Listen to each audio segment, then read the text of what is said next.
Mastering Subject-Verb Agreement, your quick guide. Ever stumbled over sentences that just don't sound right? Let's crack the code of Subject-Verb Agreement together. Here's the deal. Your subject and verb must agree in number. Singular goes with singular, plural matches plural. For example, say she runs. See how she and runs both feel singular? That's harmony. Now flip it. Plural subjects like they play need plural verbs too. It's like a team effort. But wait, English loves some plot twists.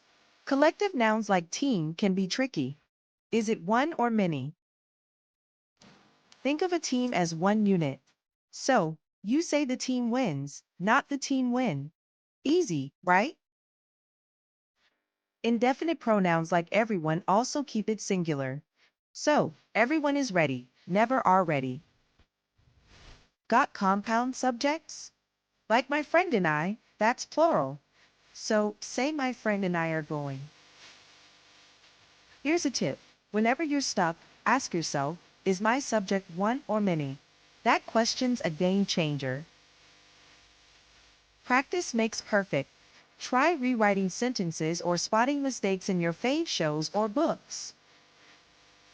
Remember, learning subject-verb agreement boosts your confidence in writing and speaking.